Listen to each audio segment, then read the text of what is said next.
This gallery of stars forms more than just pretty pictures. It contains an enormous sampling of star types. Through constellations, we can learn a lot about the galaxy and the universe beyond. Before we had high-tech navigation devices, GPS, or even compasses, we had stars. Like landmarks along the road, constellations can help us find our way. They give us direction, distance, and a sense of where to go. So on Earth, when we want to tell where something is, we give its coordinates in latitude and longitude. And what that means on Earth is it's a measure of, latitude is a measure of the distance between the North Pole and the South Pole, and longitude is the east-west distance, so the other direction. Similarly, we have a celestial coordinate system. But the coordinates, they're not called latitude and longitude. They're called declination and right ascension. They are just direct extensions of latitude and longitude on Earth, projected out into the sky. Ancient navigators used this imaginary grid to plot stars and orient themselves across the seas. Not a precise kind of indicator of direction, but certainly a cue to keep people reminded of what the broad pathways through the seas might be.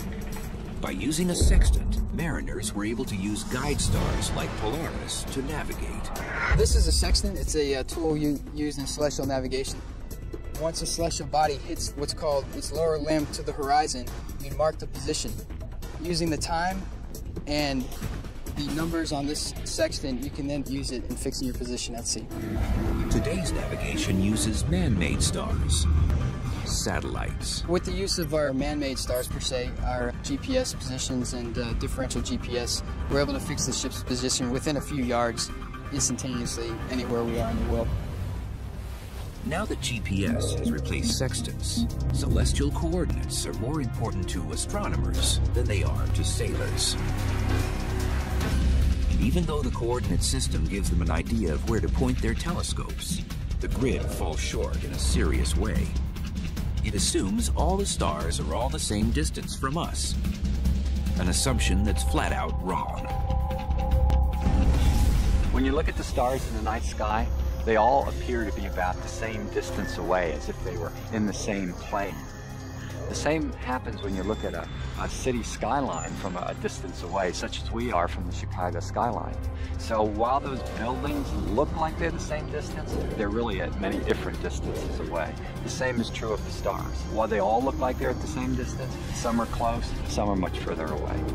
So how do we know which stars are close and which are far away?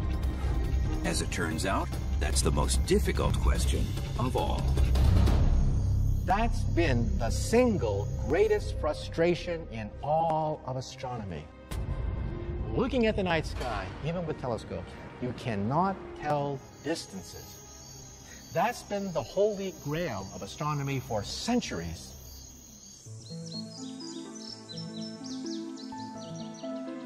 We're here in the Angeles National Forest, and I've got with me a handy trail map. And I'd like to take a hike, maybe going to, say, Switzer Falls, which on my map looks like it's not very far, only maybe a mile.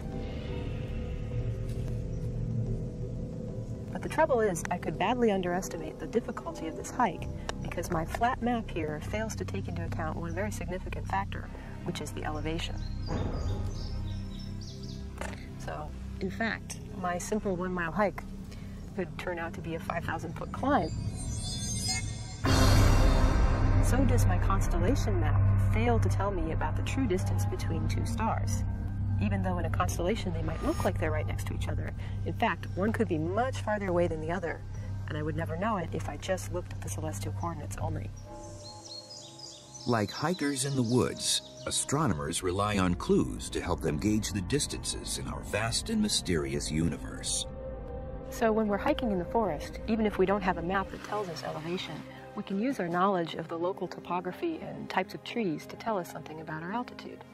For example, certain trees prefer lower elevation, whereas other trees prefer higher altitudes.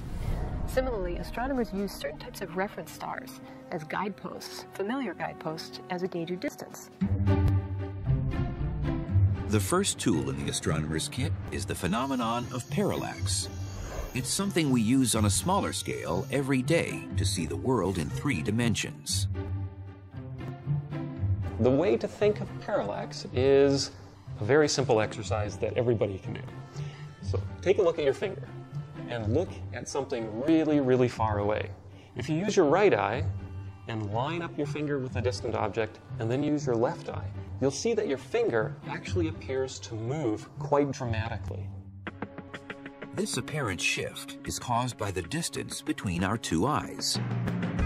Astronomers measure parallax by looking at a star at one position and then looking at it again 6 months later when it's moved as far as it could go from our vantage point. 6 months is really when the Earth is as far away from that original position as it can be. The closer the star, the greater the parallax. The problem is that stars aren't very close. Even the parallax angle of our closest star, Proxima Centauri, is difficult to measure. It's less than a second of arc. What's a second of arc? There's 360 degrees in a circle. In every degree, there are 60 minutes of arc. And in every minute of arc, there are 60 seconds of arc. Proxima Centauri has a parallax of 0.7 seconds of arc. So it's very small. To span the distance to more far-flung stars, astronomers count on a familiar guidepost to lead them. Much like the Coast Guard uses a lighthouse. The men and women of the Coast Guard know that every lighthouse has a particular pulsation frequency. One might flash 2 times a minute, another 4 times. They can use this to determine exactly their position just based on the pattern. In the same way, astronomers can use a cosmic lighthouse called a Cepheid variable star. The constellation Cepheus, named after the mythical king of Ethiopia, claims 57 visible stars, including Delta Cephei, a variable star that is the prototype for Cepheid variables. By a quirk of nature, Cepheids keep time like a metronome. The bigger and brighter the Cepheid, the slower it will pulsate. So what you do is find a Cepheid variable, measure its pulsation period. It might be 10 days or 60 days, and then you've got a standard candle. You can determine how far away that star is. A standard candle is a basis of comparison. A star of known luminosity and distance that we can compare similar stars against. A light bulb gives off the amount of light it gives off, a certain amount of watts. But that light is going to look a lot brighter if you're right up close to that light bulb than if you are 10 feet away. And so the luminosity of a star doesn't change. That is what it is. But apparent magnitude, depends on where you are, how far away you are, whether you're right up close to something or you're seeing it from the other side of the street. If a Cepheid doesn't appear that bright, then it must be far away. Astronomers can calculate how far it is based on how dim it appears. Looking at my Cepheid variable and plotting the light curve, how long it takes to go from brightness to dim to back to brightness again, tells me what the intrinsic brightness of that star is. So I can calculate distance to variable stars by observing the period of their variation. That's how Edwin Hubble was able to determine that Andromeda was 2 million light years outside our galaxy. But Cepheid variables have their limits. To measure distances far beyond Andromeda, astronomers rely on supernovas.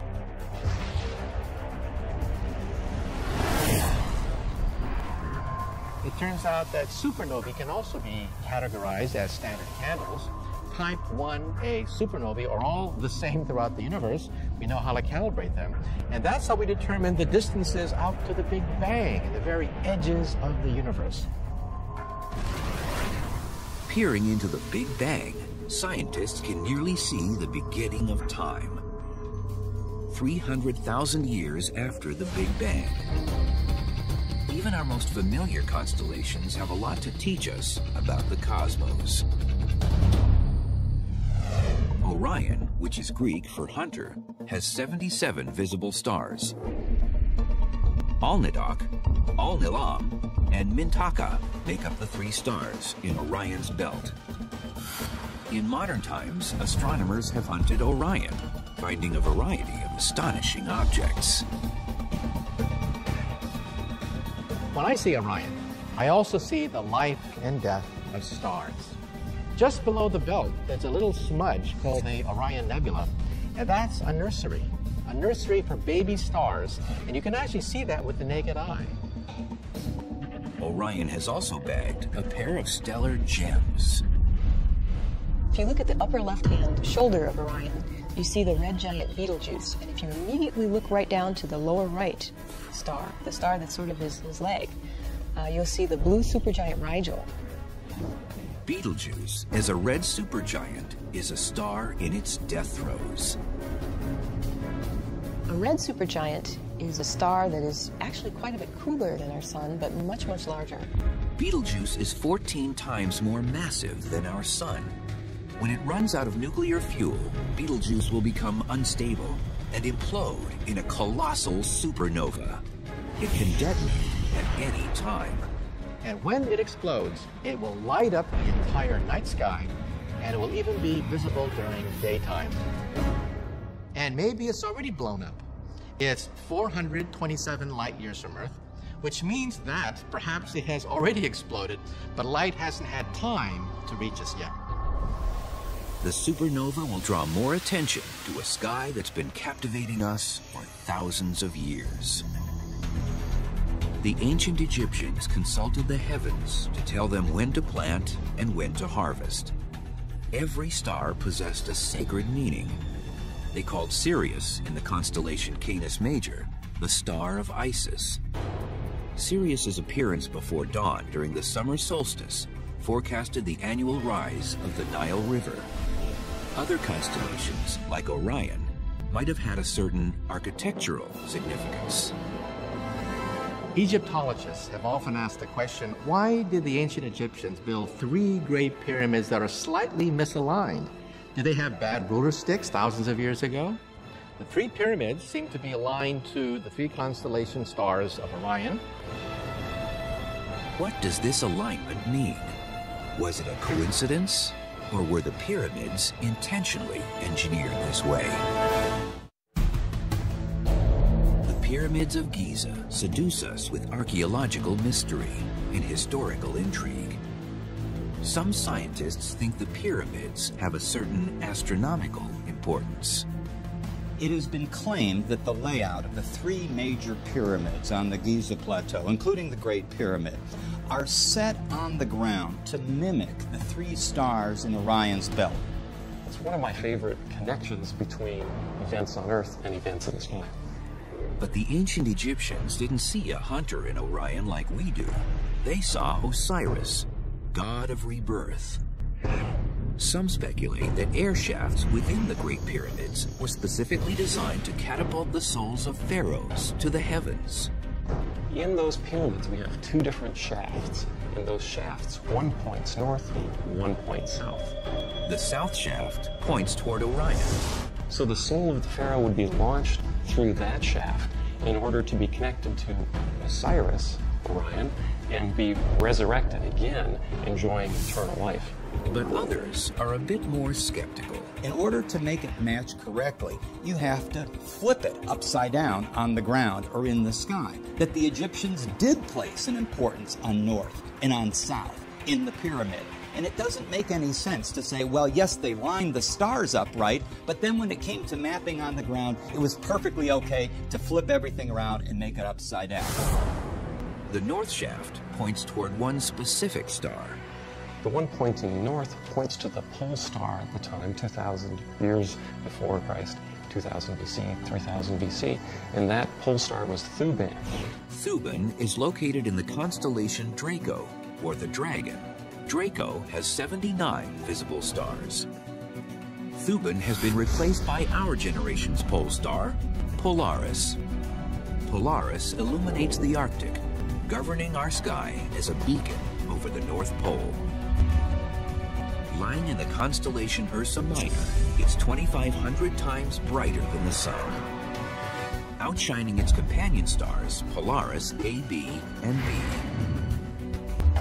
Although it's ruled the heavens as our North Star for as long as we can remember, its reign won't last forever.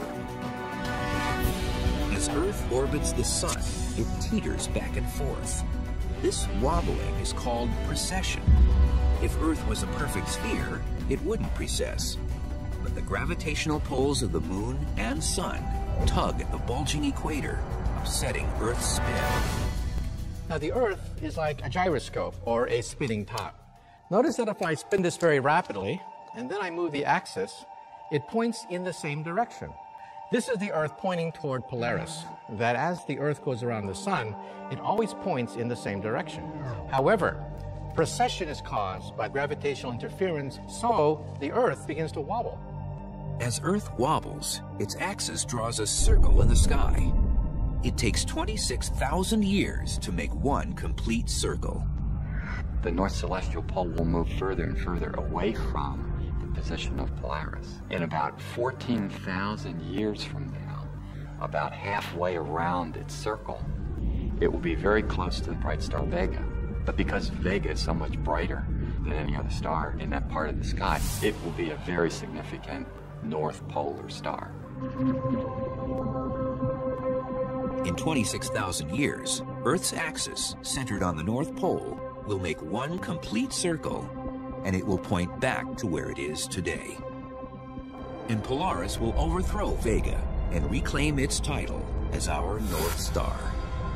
The closer a star is to one of Earth's poles, the more its position remains fixed in the sky. Astronomers call these stars circumpolar, meaning that they're visible all year long.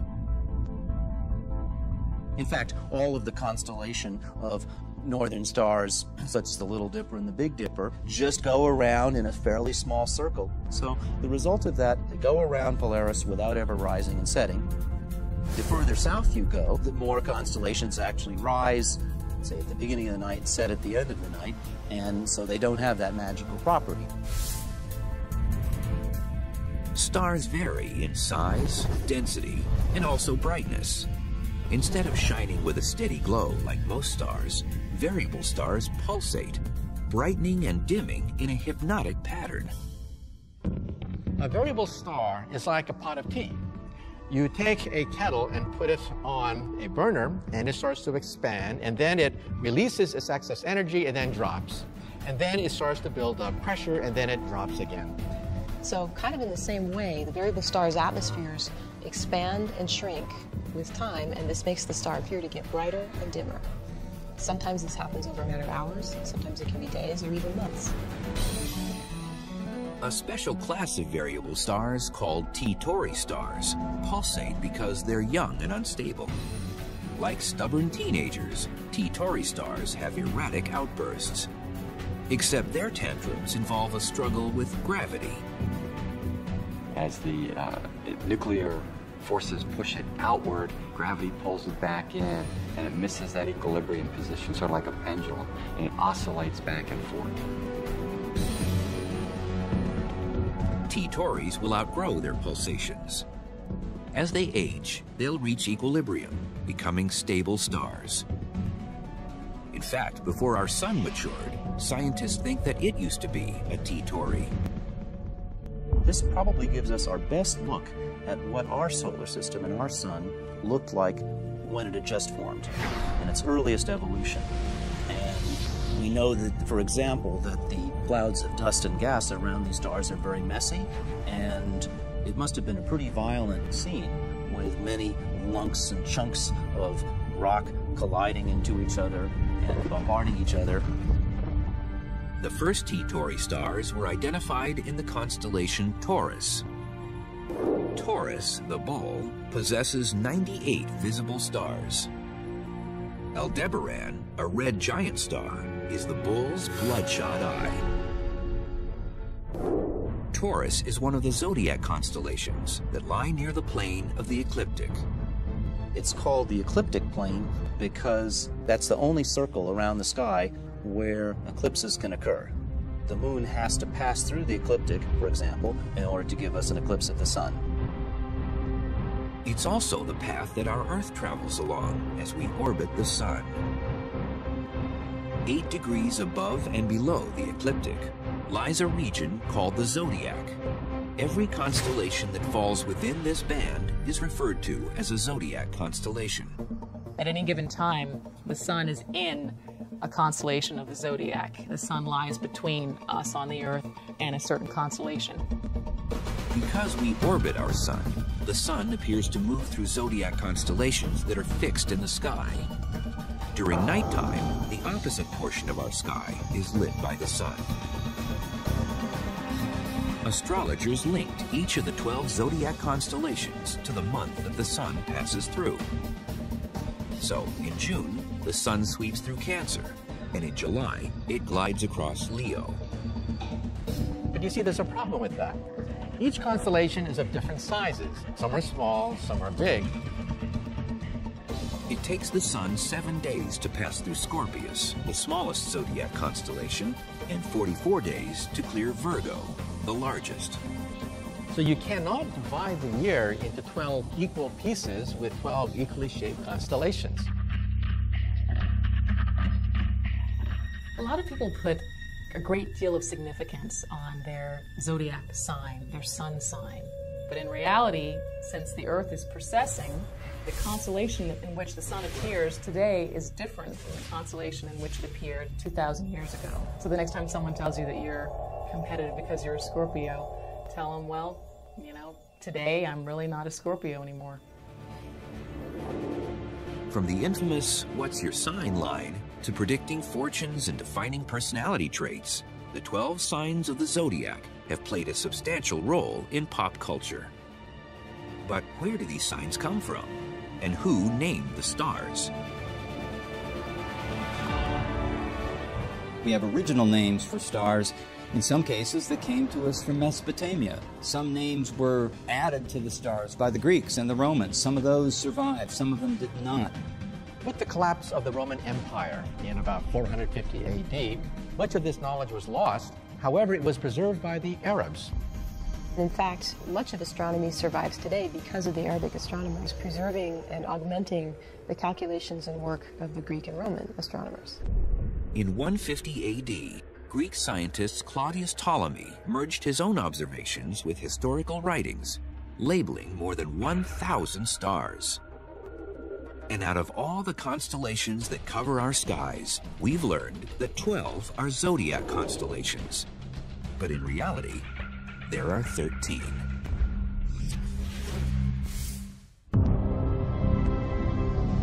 Even if we're not followers of astrology, most of us know what our astrological sign is.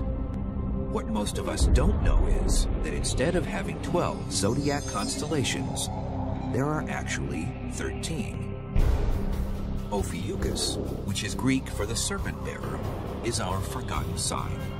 It has 55 visible stars and is home to Bernard's star, which is the fastest moving star through our night sky. Nestled between Scorpius and Sagittarius, Ophiuchus dwarfs the constellations it surrounds. Although it was one of the original 48 star patterns that Ptolemy cataloged, some scientists speculate that it might have been dropped as a zodiac sign to keep an even number of 12. Others think that precession could have nudged Ophiuchus off the zodiac.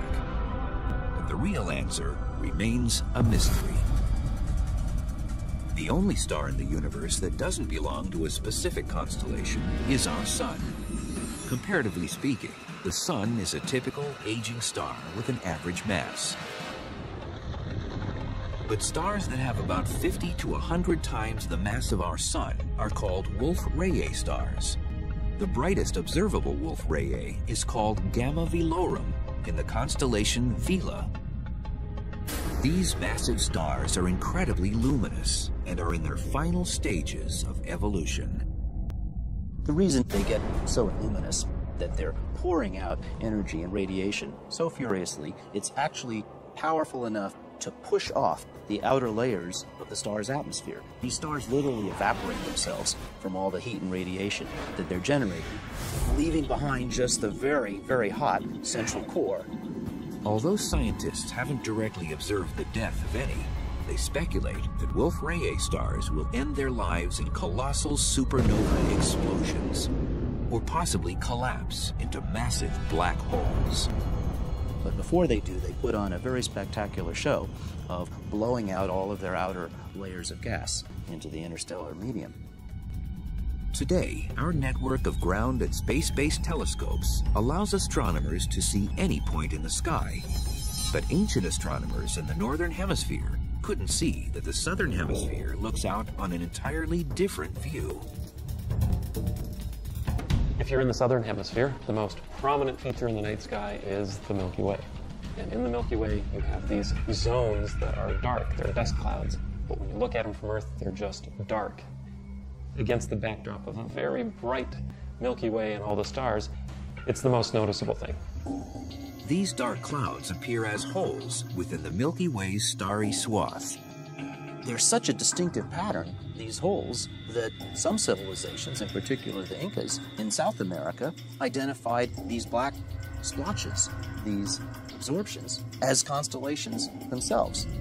These dense patches of dust are known as dark cloud constellations.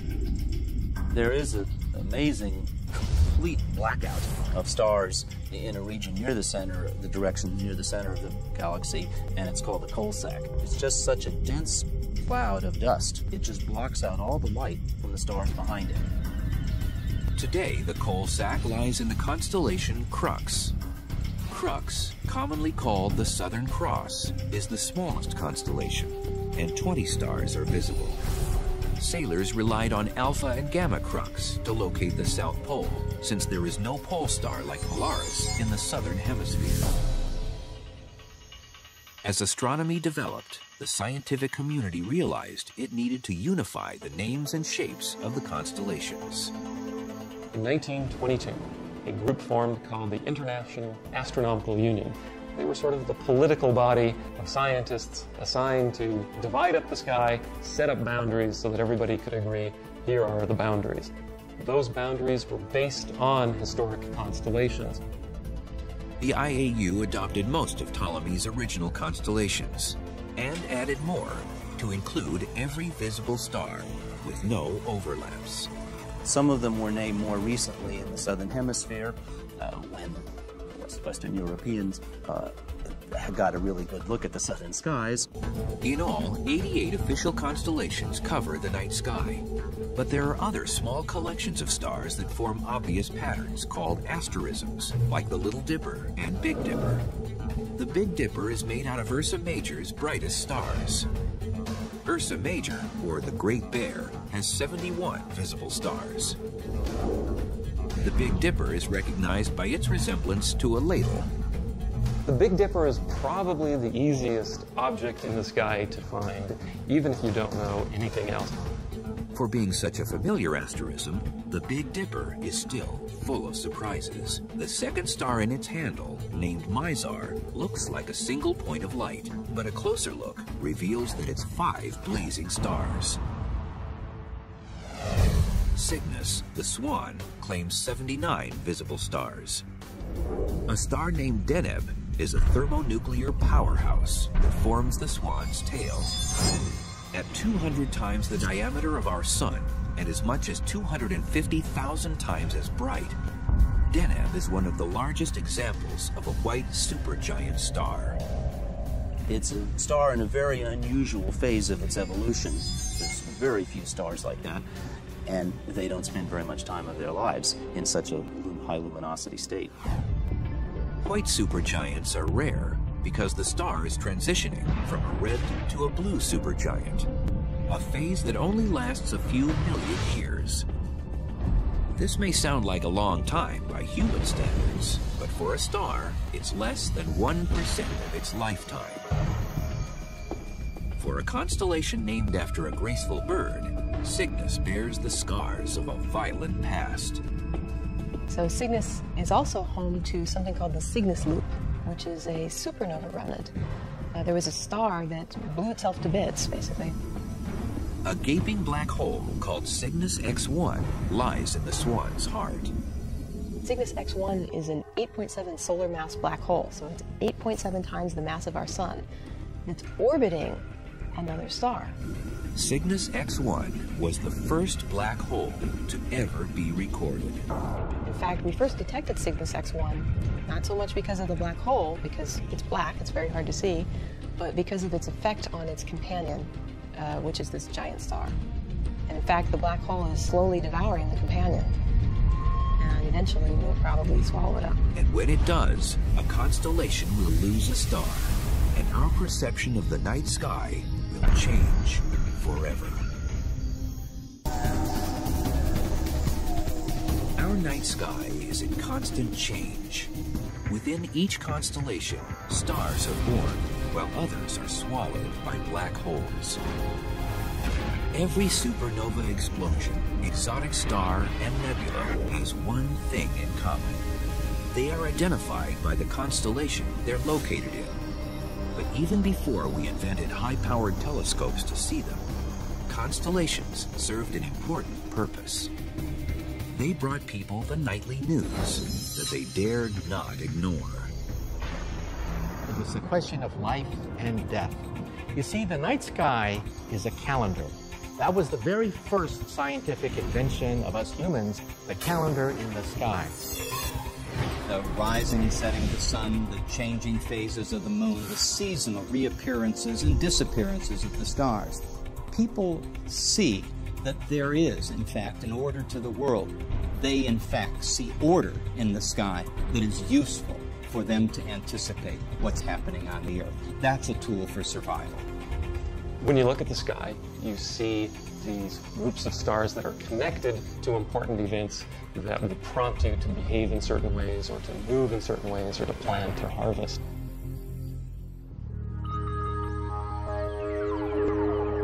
Besides seeing the pattern of stars changing with the seasons, the ancients made another crucial observation. The shifting stars haven't outlived their usefulness. Instead of telling us about the Earth, they're helping us make sense of the stars. A constellation is a lot like an art museum. In an art museum, you'll see artists who've used different kinds of materials, painting, photographs, and ordinary objects. A constellation also has similar objects. Of the stars. A constellation is a lot like an art museum. In an art museum, you'll see artists who've used different kinds of materials, painting, photographs, and ordinary objects. A constellation also has similar objects, but made of different materials. Some of them have more helium, photographs, and ordinary objects. A constellation also has similar objects, but made of different materials. Some of them have more helium, or hydrogen, or carbon, silicon, iron, and yet we can group them together. In both cases, the objects that are gathered in an art museum or a constellation, they're artificial collections that we've put together for some reason.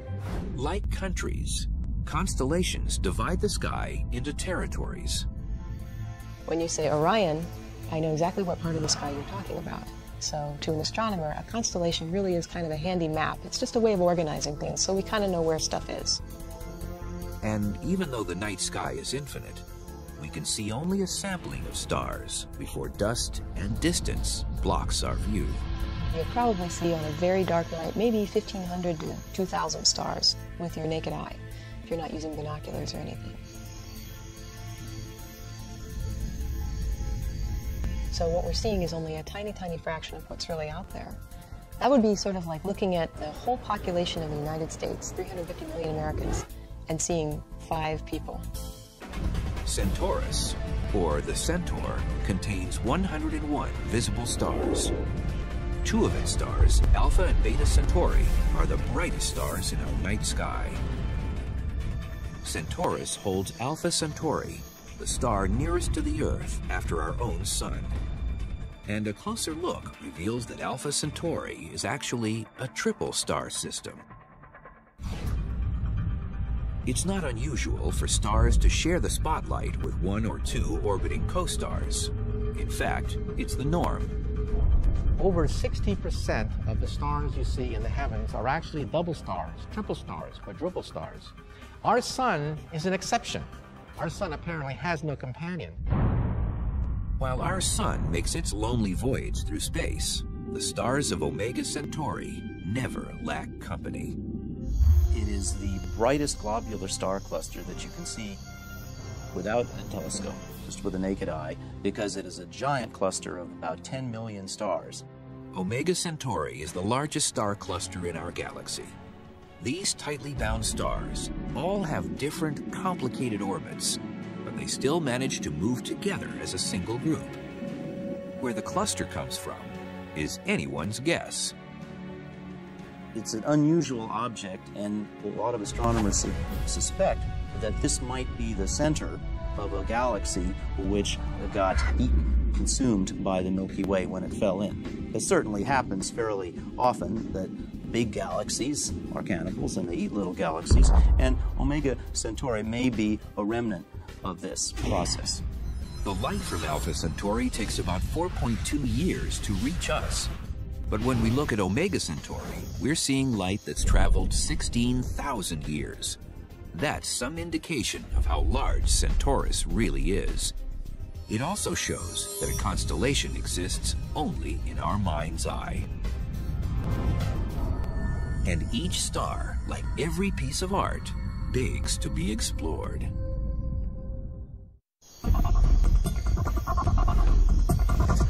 The constellations organize the night sky and make it almost comprehensible.